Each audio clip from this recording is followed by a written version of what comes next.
안녕하세요. 저는 평소 사연을 즐겨 듣는 30대 여자입니다. 제 이야기는 다른 이야기처럼 이혼을 하게 된 이야기는 아니고요. 평소 저를 무시하고 괴롭히던 시누이와 형님에게 속 시원하게 복수한 이야기를 해보려고 사연을 쓰게 되었습니다. 도대체 시누이와 형님에게 무슨 일을 어떻게 당했길래 두 사람에게 복수를 하게 되었는지 한번 들어보실래요? 남편과 전 결혼한 지 2년이 된 부부였어요. 남편에겐 형과 누나가 있었는데 시숙은 장가를 갔고 시누이는 아직 시집을 안 간 상태였죠. 처음 결혼을 했을 땐 시누이와 형님의 사이가 썩 좋아 보이지 않았는데 곁에서 지켜보는 제가 긴장이 될 정도로 둘 다 서로에게 지려고 하지 않더라고요. 옳게. 사람을 봤으면 인사를 해야 할 거 아니야? 아까 인사했는데 형님이 못 들으셨나 보네요. 내가 대답이 없으면 앞에 와서 눈을 마주치고 다시 인사를 해야 할 거 아니야. 굳이 그렇게까지 해야 한다고요? 그냥 형님이 진작 인사를 잘 들으셨으면 됐잖아요. 바로 뒤에서 인사했는데 그걸 못 들었으면 형님이 일부러 안 들으려고 노력한 거 아닌가요? 아니 옳게. 무슨 말을 그렇게 해? 내가 옳게 트집이나 잡으려고 일부러 인사를 안 받기라도 했다는 거야? 그렇잖아요. 제가 이 집에 살금살금 기어들어온 것도 아니고 문 여닫고 저 왔다고 어머님께도 인사드리고 동서한테도 인사하고 그러고 나서 형님께도 인사드렸는데 그걸 못 들었다고 이렇게 트집을 잡으시니 당연히 일부러 그랬다는 생각이 들지 않겠어요? 난 정말 못 들었다니까. 옳게는 꼭 이러더라. 사람을 이상하게 몰고 가서 나만 잘못한 것처럼 만들고 이렇게 상황 몰고 가면 통쾌해? 막 신나 죽겠어? 제가 상황을 그렇게 만드는 게 아니라 형님이 상황을 그렇게 만드는 거겠죠. 어떻게 하면 저한테 한 소리 할 수 있을까 싶어서 이런 상황을 만들어내잖아요. 이렇듯 두 사람은 인사 문제로도 서로 못 잡아먹어서 안달이 난 사람처럼 굴었고 이 싸움의 끝은 항상 서로를 잡아먹을 듯 노려보며 끝이 나곤 했죠. 상황이 이렇다 보니 전 시댁에 갈 때마다 두 사람의 사이에서 눈치를 살피느라 바쁠 수밖에 없었어요. 그러던 어느 날 시댁에 가져다 줄 것이 있어서 시댁에 가게 되었는데 시누이와 형님이 집에 있는 것이 아니겠어요? 시댁에 함께 살고 있던 시누이야 그렇다 치더라도 형님까지 있으니 또 싸우는 건 아닌가 싶어 저도 모르게 긴장이 다 되더라고요. 두 사람의 눈치를 살피고 있으니 아니나 다를까 티격태격한다 싶더니 결국 또 언성을 높이며 싸우기 시작했어요. 하필 시부모님은 함께 산책하러 가신다며 집을 비우신 상태였고 두 사람의 싸움은 말릴 새도 없이 심해져만 가더군요. 싸움의 이유도 유치하기 짝이 없었어요. 시누이가 소파에 앉아 TV를 보는 상황이었고 형님이 소파에 앉으며 리모컨을 엉덩이로 누르며 TV가 꺼져버린 것이었어요. 그것을 시작으로 불이 붙은 싸움은 걷잡을 수도 없이 커져버렸던 것이었죠. 옳게. 지금 뭐 하는 짓이야? 나 TV 보고 있는 거 안 보여? 이게 무슨 경우 없는 짓이야? 형님, 제가 일부러 그런 것도 아니고 앉으려다가 실수로 눌린 걸 어떻게 해요? 실수긴 하지만 어찌 되었든 죄송하네요. 그게 죄송하다는 사람의 태도야? 말투, 표정, 어느 것 하나 죄송하다는 사람의 태도가 아니잖아. 사실 제가 잘못한 것도 없잖아요. 일부러 그런 것도 아니고. 정말 실수로 그렇게 된 건데 무릎이라도 꿇고 빌어야 하는 거예요? 그걸 바라는 거예요? 그런 뜻이 아니잖아. 아무리 실수라고 한들 옳게가 한 행동 때문에 내가 피해를 봤으면 적어도 진심 어린 사과 한마디 정도는 해야 하는 거 아니야? 무슨 거지 적선하듯 죄송하네요. 내가 무슨 거지야? 그딴 식으로 사과를 던져주게? 아, 진짜. 형님, 또 시작이에요? 또 저한테 트집 잡고 뭐라고 하는 거. 정말 궁금해서 물어보는 건데 저한테 도대체 왜 이렇게까지 하세요? 왜 저만 보면 못 잡아먹어서 안달이냐고요? 내가 진짜 기가 막혀서? 내가 또 언제 올케를 못 잡아먹어서 안달이었다고 이러는 거야? 시누이는 화가 머리끝까지 난 듯 보였고 형님 역시 별반 다르지 않아 보이더군요. 이 일을 어떻게 해야 하나 눈치만 살피고 있는데 시누이가 저를 보더니 갑자기 잘잘못을 가려달라고 우겨대기 시작했어요. 작은 올케, 올케가 말해봐봐. 지금 이 상황 내가 과하다고 생각해? 아니지. 지금은 큰 올케가 잘못된 행동 맞잖아. 시누이는 대답을 강요하듯 물어오고 있었고 그 상황을 지켜보던 형님도 저에게 본인 편을 들어달라는 뉘앙스로 말하기 시작하더군요. 그래, 동서가 말해봐봐. 처음부터 다 지켜봤으니까 잘 알겠네. 내가 지금 TV를 일부러 껐어? 아니잖아. 나도 모르게 눌려서 꺼진 거 다 봤잖아. 다 실수인데 내가 고개 숙여 사과까지 해야 한다고 생각해? 그리고 형님이 매번 나한테 온갖 트집 잡아서 시비 거는 거 동서도 다 봤잖아. 뭐라고 말 좀 해봐. 양쪽에선 서로 본인의 편을 들어달라 난리였고 전 이러지도 저러지도 못하고 우물쭈물 눈치만 살피고 있었어요. 여기에서 입을 잘못 열었다간 앞으로가 상상 그 이상으로 피곤해질 거란 걸 누구보다 더 잘 알고 있기 때문이었죠. 그렇게 두 사람의 닥달에도 아무 말도 못하고 있는 사이 타이밍 좋게 시부모님이 시댁으로 돌아오셨고 전 재빠르게 시댁을 빠져나올 수 있었어요. 그렇게 큰 고비를 넘겼다 싶었는데 그게 아니더라고요. 그런 일이 있고 난 후 어찌된 일인지 시간이 지나면 지날수록 두 사람의 사이가 돈독해져만 가더라고요.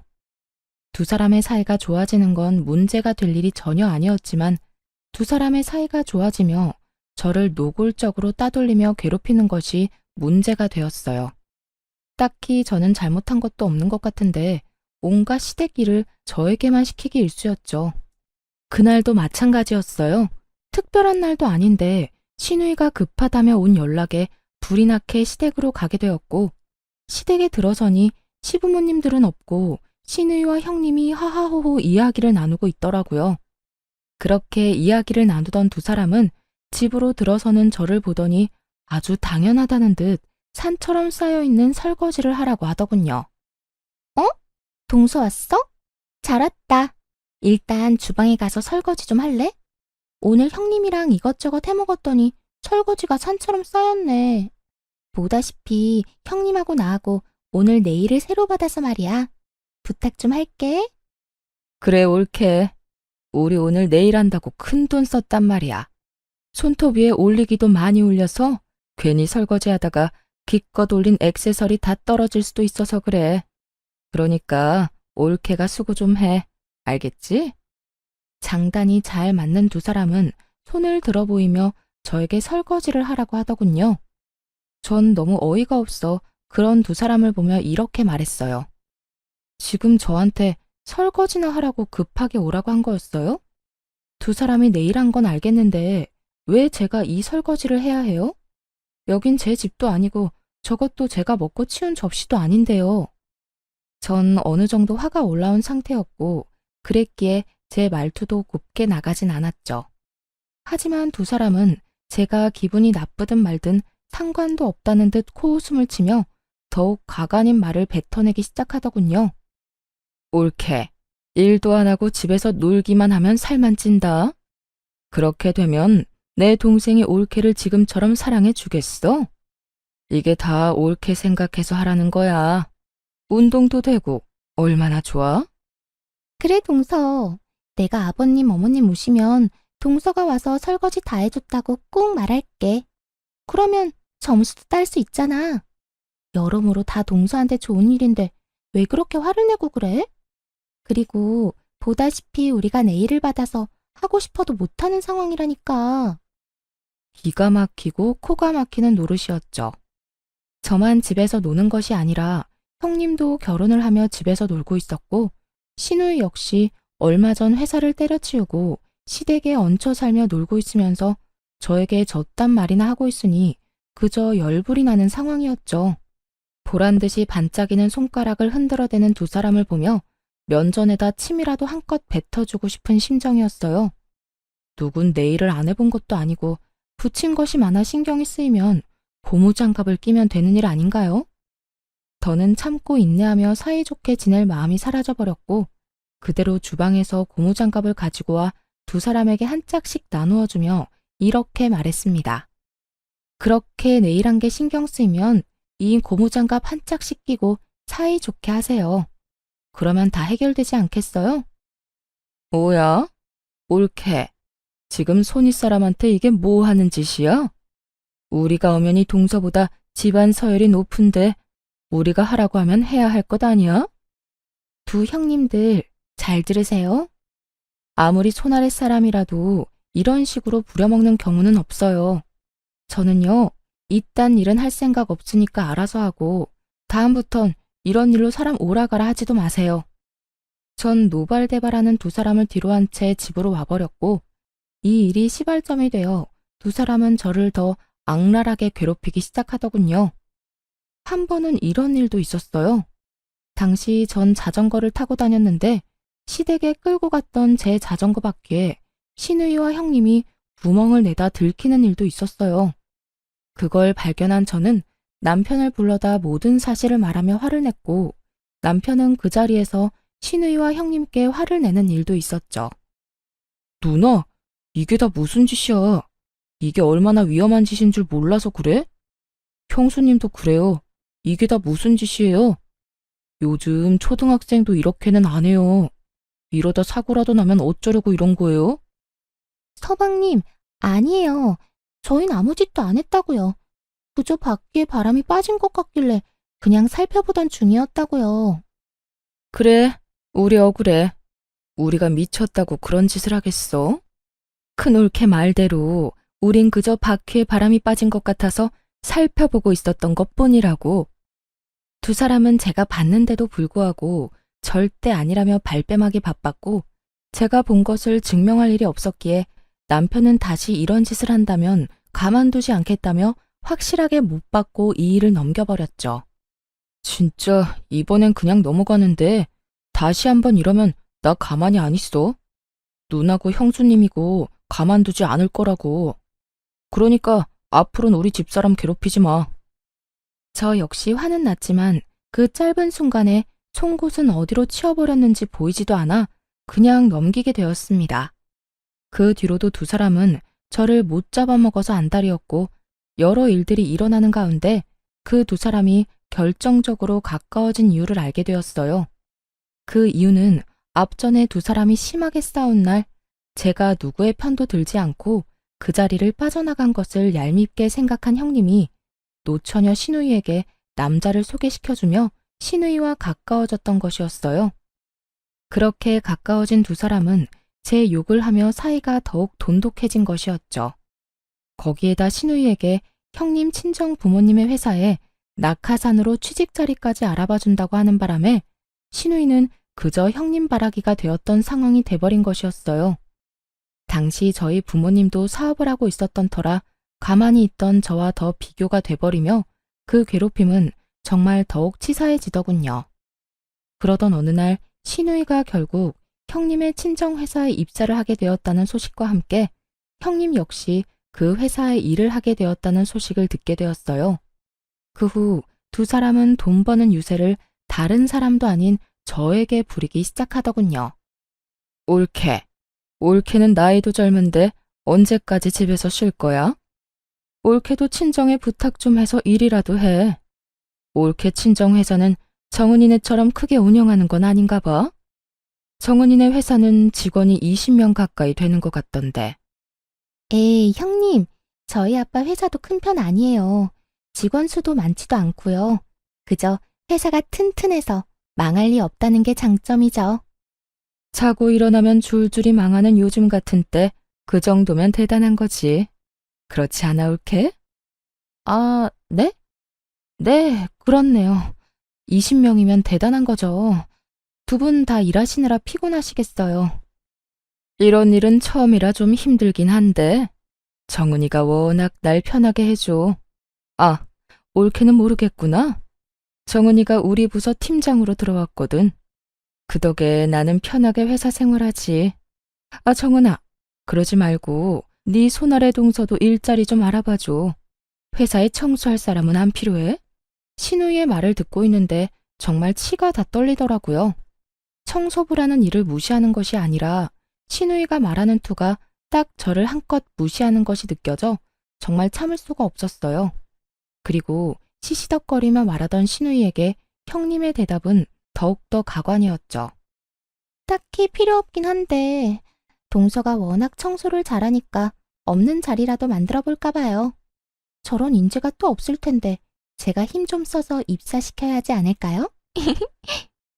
역시 우리 큰 올케는 능력도 좋은데 마음도 넓다니까. 작은 올케는 큰 올케 때문에 아무 능력도 없는데 취업까지 하게 생겼네. 고맙게 여겨. 아무리 가족이라도 막 취업시켜주고 이런 거 힘든 거 알지? 이렇게 두 사람은 저를 대놓고 비웃으며 비아냥거리고 있었고 전 머리끝까지 화가 치솟아 오르며 결심하게 되었어요. 그 잘난 부모 능력으로 두 사람을 좀 눌러주기로 말이죠. 제가 웬만하면 돈, 부모 재력으로 남을 깔보거나 그런 걸로 남을 누르는 짓은 하고 싶지 않았는데 두 사람 하는 꼴을 보니 도무지 안 될 것 같아 큰 결심을 하게 된 것이었죠. 며칠 뒤 전 형님의 회사로 향했습니다. 제가 회사에 나타나니 형님과 신우이가 저를 보며 또 비아냥거리기 시작하더군요. 동서? 여기까지 웬일이야? 혹시 정말 청소라도 하러 온 거야? 그러게, 혹시 오늘도 자전거를 타고 여기까지 온 거 아니지? 전 그런 두 사람에게 제가 처녀 때 타고 다니던 외제차 차키를 흔들어주며 이렇게 말했어요. 아니요, 오늘은 이 차 끌고 왔네요. 그 차키, 그거 1억 넘는 차 아니야? 동서, 그 차키는 어디에서 난 거야? 친구 거라도 빌렸어? 형님, 동서 보세요. 여기 오느라 외제차까지 빌렸나 봐요. 이게 무슨 일이야? 뭐야? 정말 차 빌려서 타고 온 거야? 꼴에 외제차 탈 거라고 옷도 챙겨 입고 온 거 좀 봐. 두 사람은 저를 향해 계속해서 비웃음을 보내고 있었고 전 두 사람이 그러거나 말거나 그저 지켜보며 누군가를 기다리고 있었죠. 그 순간 형님의 친정아빠이자 회사의 사장이 저에게 불이 나게 다가와 인사를 건네더라고요. 안녕하세요. 사장님과 많이 닮으셨네요. 한눈에 알아봤어요. 네, 안녕하세요, 사장님. 급하게 잡은 약속인데 이렇게 시간 내주셔서 감사합니다. 감사는 무슨, 저희가 더 감사하죠. 이렇게 기회를 주신다는데. 이렇듯 정답게 인사를 나누는 와중에 신우와 형님은 이게 무슨 일인가 싶어 눈을 동그랗게 뜨고 저를 바라보더라고요. 평소 저를 그렇게나 무시했는데 회사 사장님과 이렇게 대화를 나누니 적잖게 놀란 눈치였죠. 전 그런 두 사람에게 모든 사실을 알려주기로 했어요. 아, 내가 말 안 했어요? 이번에 회사에 큰 계약할 수도 있다고 했던 회사가 저희 아빠 회사예요. 아빠가 여러 회사 고민하시다가 여기가 형님 친정 회사라고 덜컥 거래하시겠다고 하시길래 제가 그건 아니라고 이런 큰일일수록 확실하게 알아봐야 한다고 했더니 글쎄 저보고 한번 다녀오라고 하더라고요. 그게 정말이야? 동서 이때껏 아무 말도 안 했었잖아. 작은 회사라고 했었잖아. 그러게. 옳게. 왜 진작 말 안 했어?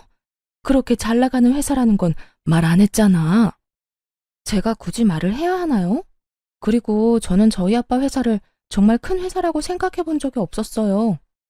그래서 굳이 말할 필요도 없다고 생각했고요. 이제 아시겠죠? 전 여기에 자전거 타고 청소하러 온 게 아니라 거래 전 마지막 점검차 나온 거예요. 사실 저희 친정아빠는 제법 큰 회사를 운영하고 있었고 전 굳이 시댁에 알릴 필요가 없다고 생각하여 아무 말도 하지 않아 시댁 식구들은 아무도 모르는 상태였어요.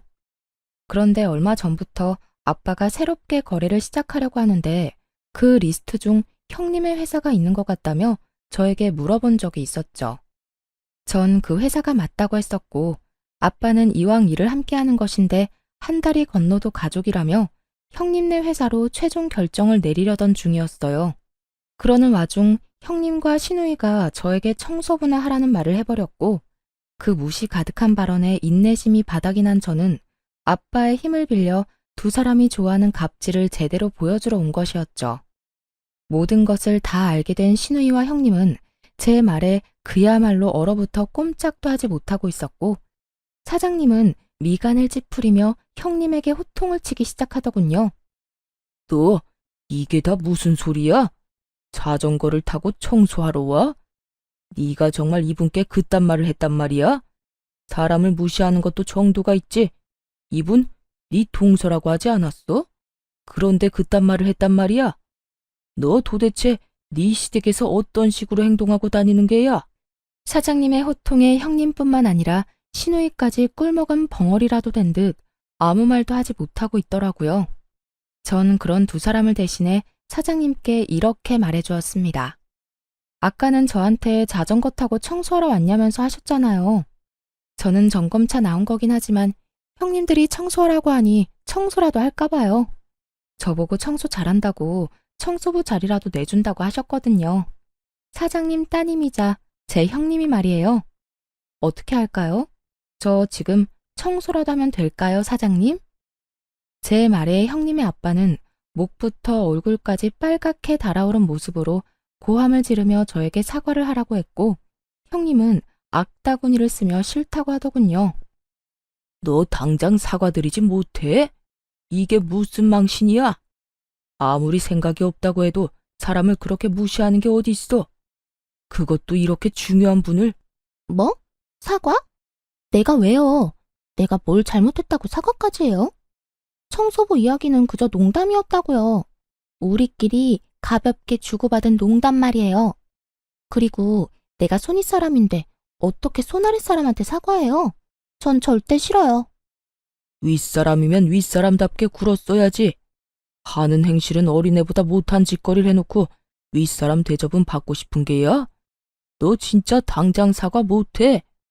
너 때문에 회사 문 닫는 꼴을 기어코 봐야 사과를 할 테야. 형님은 회사 문을 닫는다는 말을 듣고서야 저에게 우물쭈물 안 한 것만도 못한 사과를 뱉어내더군요. 미안해. 이걸 사과라고 하는 것인지 그저 웃음만 나더라고요.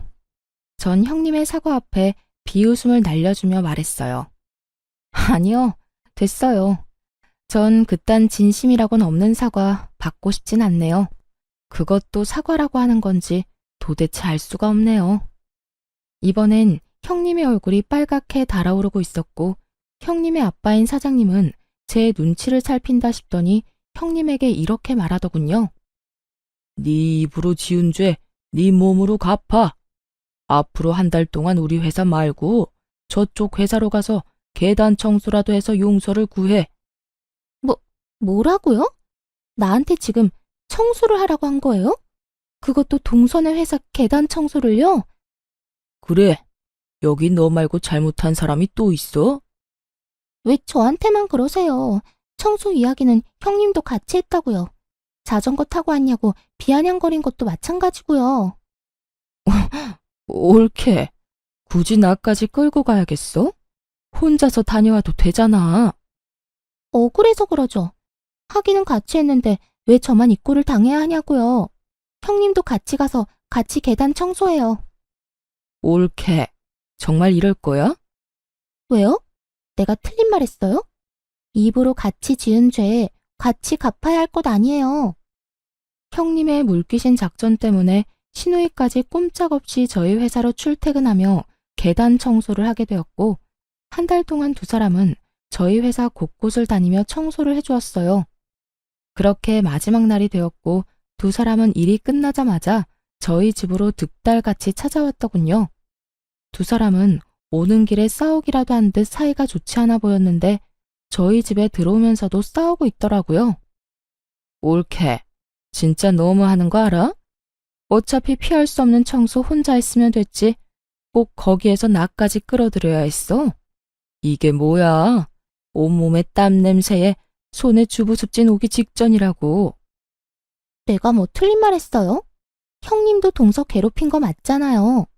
난 그저 동서가 얄밉다고 한 것뿐인데 신나서 동서 괴롭히기 시작한 건 형님이잖아요. 그럴 땐 언제고 청소는 나 혼자 하라고요?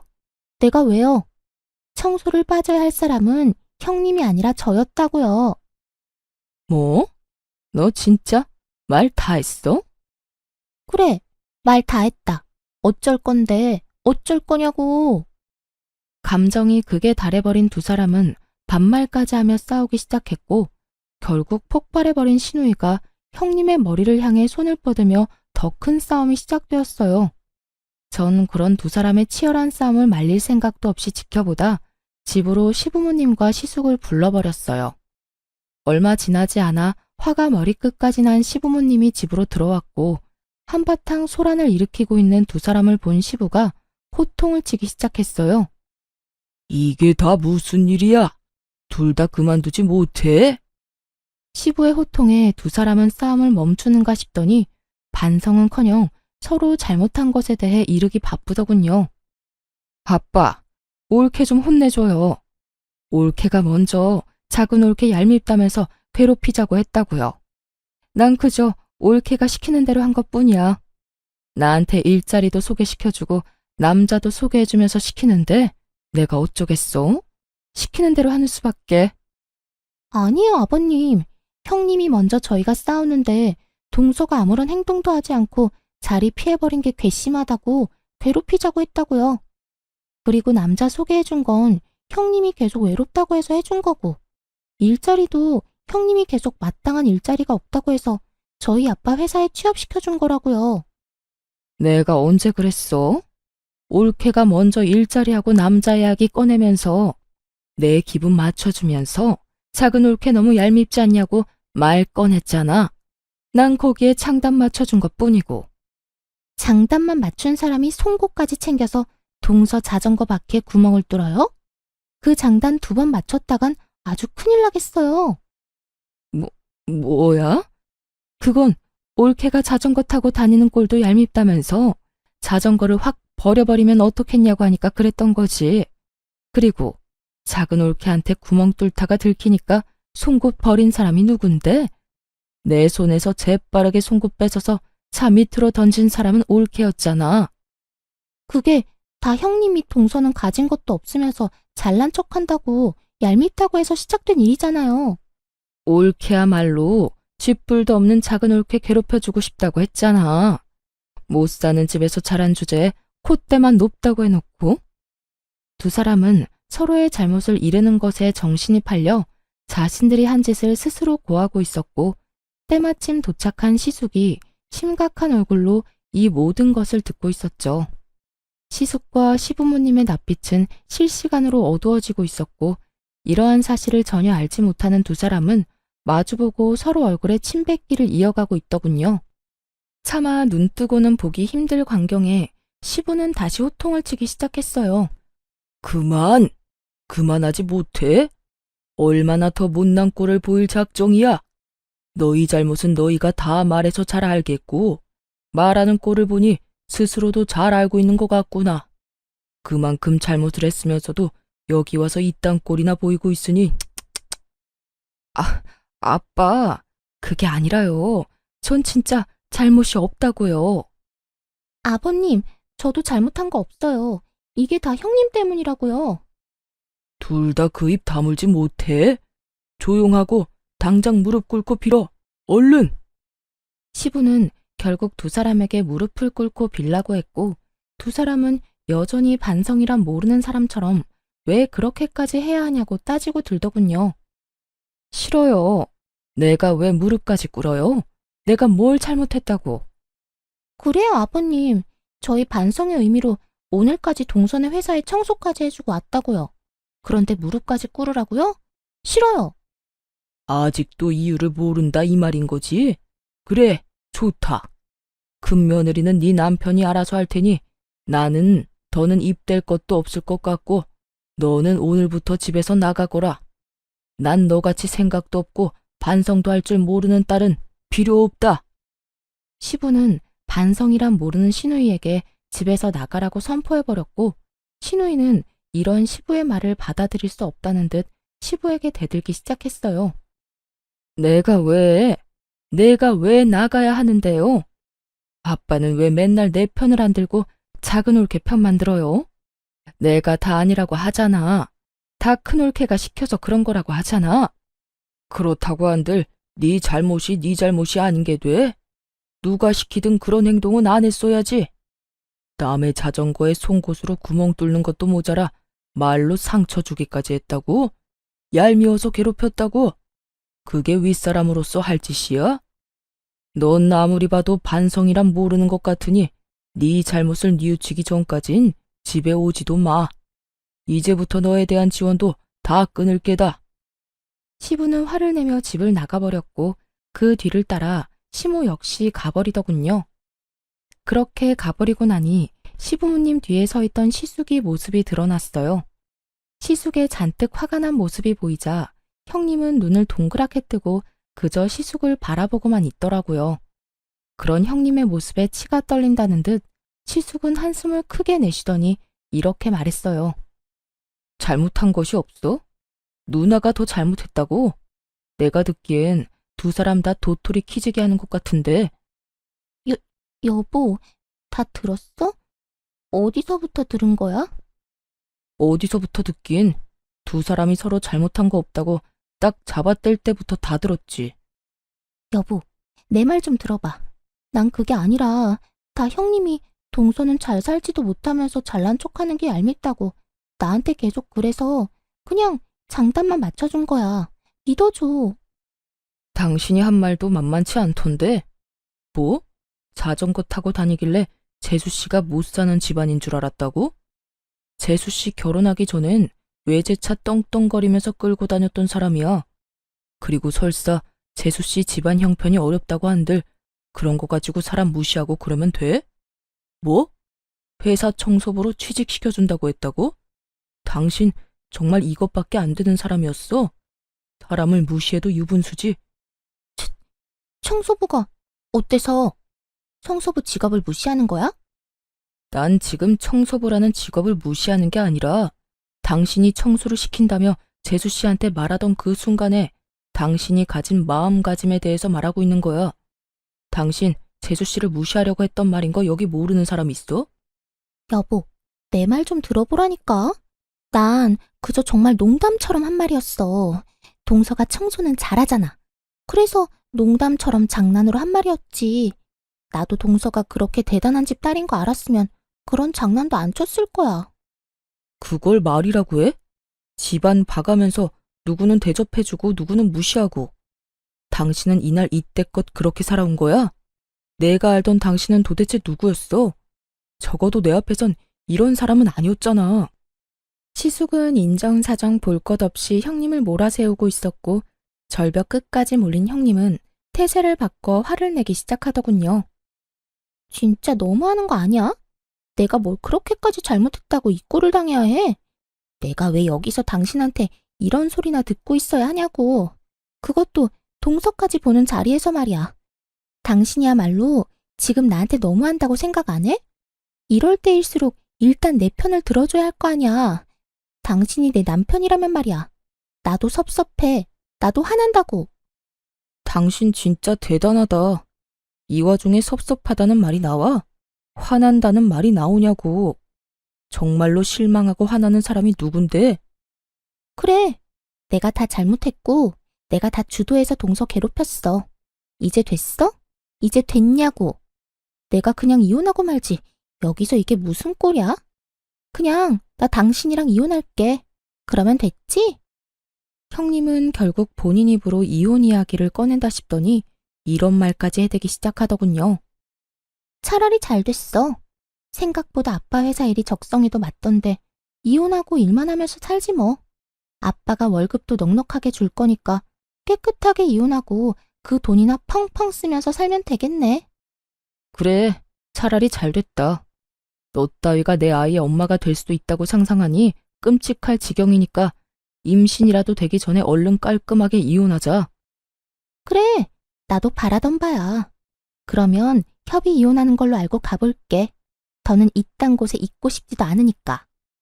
그렇게 형님의 이혼을 확정하며 나가려는 순간 전 형님의 뒤통수에 대고 이렇게 말해주었습니다. 아, 형님, 그러면 이제 가족도 뭣도 아닌데 계약은 없던 일로 할게요. 애초에 형님 회사랑 계약하려고 했던 가장 큰 이유가 가족이기 때문이었거든요. 그런데 이제 이혼한다고 스스로 말했으니 계약 진행할 필요가 없어졌잖아요. 그 순간 형님은 움찔하는가 싶더니 저를 보며 이렇게 말하더라고요. 마음대로 해봐, 어디. 동선에 도움 없어도 우리 회사 잘 먹고 잘 살 수 있거든? 누구네 회사 손해가 더 큰지 어디 한번 지켜보자고.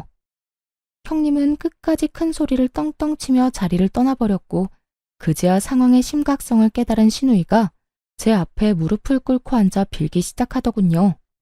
그런데 손이 발이 되게 빌면서도 뻔뻔함은 절대 잃지 못하는 신우였어요. 올케. 큰 올케도 저렇게 이혼해버리면 나 또 백수돼. 그러면 난 언제 돈 모아서 언제 시집가? 그러니까 이왕 이렇게 된 김에 나 올케네 회사에 취업 좀 시켜줘. 뭐라고요? 지금 저한테 취업을 시켜달라고 했어요? 여기 나 취업시켜줄 수 있는 사람이 올케 말고 또 있어? 그러지 말고 나 취업 좀 시켜줘. 말이야 바른 말이라고. 올케가 나랑 큰 올케한테 갑질하는 바람에 오늘 이런 일이 다 일어난 거 아니야. 지금 일어나는 모든 일에 큰 올케랑 내 잘못도 있지만 작은 올케 잘못도 있다는 그 말이지. 그러니까 나 취업 좀 시켜줘. 보아하니 친정 회사도 엄청나게 잘 나가던데 내 자리 하나쯤 알아봐주는 거 일도 아니잖아.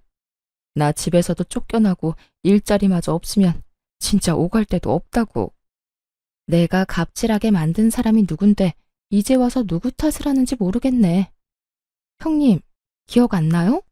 형님들이 짝짝꿍이 맞아서 저를 틈만 나면 괴롭혔던 거.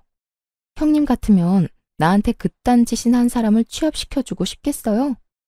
제발 정신 좀 차리세요. 그 정신머리로 어디 취업이나 하겠어요? 형님, 그렇게 살면 시집도 못 가요. 혹시나 가더라도 금방 이혼당한다고요. 전 정신이 나가버린 것 같은 신우이에게 그간 신우가 저에게 했던 행실들을 말해주며 단호하게 한 소리 해주었고 제 말에 기분이 상해버린 신우이는 자리에서 벌떡 일어나더니 삿대질까지 해대며 화를 내기 시작하더군요. 뭐야? 너 지금 말 다 했어? 잘난 거 하나 없는 게 부모 하나 잘난 거 믿고 큰 소리 치는 꼴이라니. 내가 진짜 뭐 취업을 못해서 너한테 이러고 있는 줄 알아? 나도 마음만 먹으면 취업할 수 있거든? 하여튼 두 올케 하는 꼴이 아주 가관이네 가관이야. 신우이는 말도 안 되는 말을 바른 말이라고 하며 짓거리고 있었고 그런 신우이의 한마디 한마디가 다 골이 아픈 시숙이 신우이를 끌고 집으로 돌아가 버리더군요. 그렇게 한 차례 폭풍이 지나가고 난 후 전 제가 말한 대로 아빠와 상의해 계약을 없던 일로 해버렸어요. 제 이야기를 들은 아빠 역시 그딴 집안에 도움이 될 일은 조금이라도 하고 싶지 않다고 하며 연을 끊어버렸고 저희와 계약이 틀어져 버린 형님 회사는 몇 년치의 일이 다 끊겨버린 상황이 되어버렸죠. 형님은 시숙과 이혼을 하게 되며 친정으로 돌아갔지만 그대로 친정 대문도 넘지 못하고 쫓겨났고 오갈 데가 사라지자 저에게 찾아와 울고불고 하며 매달리기 시작하더군요. 동서, 내가 다 잘못했어. 내가 이렇게 빌 테니까 제발 일만 계속 진행하면 안 될까? 나 이혼까지 해서 오갈 데도 없는데 회사에서도 쫓겨나고 집에서도 쫓겨났어. 돈도 땡전 한 푼 없이 쫓겨났다고. 이렇게 울고불고 매달리는 형님을 보는데 웃기지도 않더라고요. 저에게 사과 한마디가 하기 싫어 이혼까지 할 때는 언제고 이제 와서 이렇게 눈물까지 보이며 용서를 구하니 진심처럼 느껴지지도 않았고요. 이제 와서 이런다고 한들 제 마음이 돌아설 것 같아요. 방금 말한 대로 이제 나랑 가족도 뭐도 아닌데 더욱 거래를 이어나갈 필요가 없죠. 그러니까 여기서 이러지 말고 당장 나가주세요. 동서, 그렇게 딱 잘라 말하지 말고 우리가 그래도 한때는 가족이었잖아. 그 정을 생각해서라도 제발. 저한테는 애초에 가족 간의 정 같은 건 없어서 남은 정 따위도 없네요. 그러니까 나가주세요. 형님은 이러한 제 말에도 꿈쩍도 하지 않고 계속 눈물을 흘리며 빌고 있었고 그런 형님의 모습에 참고 또 참던 남편이 폭발해 한마디 하기 시작했어요. 내가 웬만하면 집사람이 아무 말도 하지 말라고 해서 참으려고 했는데 도저히 참을 수가 없네요. 그쪽이 내 와이프한테 한 짓이 있는데 이제 와서 이런다고 뭐가 달라집니까?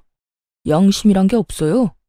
도대체 얼마나 얼굴에 철판을 깔았으면 부끄러운 줄도 모르고 여기 와서 눈물을 흘리고 있어요? 그렇게 우리 집사람이 만만해요? 서방님, 난 그런 게 아니라 정말 너무 힘들어서 마지막이라 생각하고 찾아온 거예요. 동서 말 한마디면 다 해결되니까요. 나도 오죽했으면 여기까지 와서 이러겠어요. 오죽 힘들면 이러겠냐고요. 그러니까 문제라는 거예요. 진심으로 반성해서 찾아왔다고 해도 욕이 나오려고 하는데 본인 힘들다고 부탁이나 하려고 찾아왔다고요? 참나, 기가 막히네요, 정말. 내가 경고하는데 다신 찾아오지 마세요. 다시 찾아오면 내가 진짜 가만히 있지 않을 겁니다. 서방님, 저 진짜 반성도 하고 있어요. 정말이라고요. 그러니까 동서 좀 설득해 주세요. 누구 보고 계속 서방님이라고 하는 겁니까? 이제 우리 아무 사이도 아닌 거 잊었어요? 이 자리에서 이혼하자고 큰 소리 친 사람이 그걸 잊었을 리 없을 텐데요. 어찌되었든 당장 나가주세요. 경찰 부르기 전에 나가라고요. 남편은 형님에게 호통을 치며 매몰차게 쫓아내버렸고 그 후론 더는 찾아오는 일은 없었어요. 그리고 남은 한 사람, 신우이 역시 쫓겨난 건 매 한 가지였습니다. 그간 시부모님이 없는 동안 저에게 어떻게 했는지부터 자전거 사건까지 다 알아버린 시부모님은 그날 바로 너 같은 자식은 필요 없다며 쫓아내버렸다고 하더군요. 그나마 있던 돈을 포함해 카드까지 왕창 긁어왔던 신우이는 집 얻을 돈도 없어 그 나이에 고시원이나 전전하며 급히 일자리를 찾고 있다고 하더군요. 일이 마무리되고 난 후 남편은 진심으로 저에게 사과를 해왔고 저는 남편이 잘못한 일이 아니라며 미안해하는 남편을 달래주었어요. 여보, 정말 미안해. 당신이 나서지 말라고 해도 내가 나서서 이런 일까지 겪게 만들지 않았어야 했는데 내가 너무 안일했던 것 같아. 아니야. 당신 잘못한 거 하나도 없다니까. 내가 참을만 하니까 참았던 거고 더는 참지 못한 상황이라 내가 직접 해결한 거야. 당신은 충분히 당신 역할 해줬고 난 그걸로 만족하고 충분히 고마워하고 있어. 앞으로 내가 더 잘할게. 이번에 당신 상처받은 거 내가 살면서 기억도 나지 않을 만큼 행복하게 해줄 거야. 이렇듯 부부관계엔 전혀 문제없이 일을 잘 마무리하게 되었고 전 여전히 남편과 함께 잘 지내고 있습니다. 그 일이 있고 난 후 전 본격적으로 아빠 회사로 출퇴근하며 일을 배우고 있어요. 사원으로 시작해 차근차근 올라가고 싶다는 제 의견에 아빠는 흔쾌히 자리를 내주셨고 차근차근 잘 배워 천천히 한 계단씩 올라갈 예정이에요. 처음 시숙이 이혼까지 하고 시누이까지 집에서 내쫓겼을 때만 해도 저 하나 때문에 시댁이 풍비박산이 난 것 같아 신경이 쓰였던 적도 있었어요. 알게 모르게 눈치를 살피던 저에게 시부와 시숙이 이렇게 말씀해 주시더라고요. 아가야, 네가 뭘 잘못했다고 그렇게까지 눈치를 봐? 이 녀석이 이혼한 거야. 자기 마누라가 잘못해서 이혼한 거고 내가 내 딸 내쫓은 거야. 내 딸이 잘못해서 내쫓은 건데 그런 거 가지고 계속 네가 눈치 보면 우리가 더 미안해진단다. 그래요, 재수씨. 요즘 만날 때마다 재수씨가 괜히 우리 눈치 살피면서 말도 잘 안 하고 해서 우리가 더 미안해지려고 해요. 재수씨, 내가 이혼한 거나 누나가 쫓겨난 거는 다 두 사람이 잘못해서 일어난 일이지 재수씨의 잘못은 하나도 없다고요. 그저 우리가 이런 일이 일어나기 전에 신경 쓰지 못한 게 미안할 따름이에요. 그래 아가, 이런 일이 일어나고 나니 우리가 너무 집안에 무심했다 싶더구나. 네 마음고생이 심했겠단 생각도 들고 말이야. 우리가 참 미안하구나. 우리가 앞으로는 더 많이 신경 쓸 테니 너도 그만 눈치 보고 예전처럼 편하게 웃으면서 잘 지내보자꾸나. 그렇게 말씀해 주셔서 감사합니다. 저도 앞으로 더 잘할게요. 이렇게 말씀해 주신 덕분에 전 한결 마음이 편안해진 상태로 지내고 있어요. 시누이는 가족이라 어쩔 수 없이 언젠가 다시 왕래하고 지내긴 하겠지만 여전히 가깝게 지낼 생각은 전혀 없는 상태예요. 사람 쉽게 바뀌지 않는다고 반성한다고 말을 하며 그런 척을 한다고 한들 절대 쉽게 변할 사람이 아니란 걸 잘 알고 있으니까요. 전 앞으로도 제 행복, 제 안위만을 위해 노력하며 살아가 보려고요. 물론 친정 부모님을 비롯해 시댁 부모님들께도 할 도리를 하면서요. 저의 사연은 이렇게 끝이 났네요. 제가 시댁일을 겪으며 깨달은 점이 있는데요. 한없이 참고 살라고 하던 예전과는 달리 요즘에 참고 살면 호구된다였어요. 아무리 시댁 식구라고 한들, 아무리 저보다 손윗 사람이라고 한들, 아닌 건 아니라고 똑 부러지게 말할 수 있는 용기 있는 삶을 살아가 보자고요. 저와 비슷한 상황에 부딪힌 많은 기혼자분을 응원하며 저는 이만 물러가 볼게요. 긴 사연 함께 해주신 모든 분 감사합니다.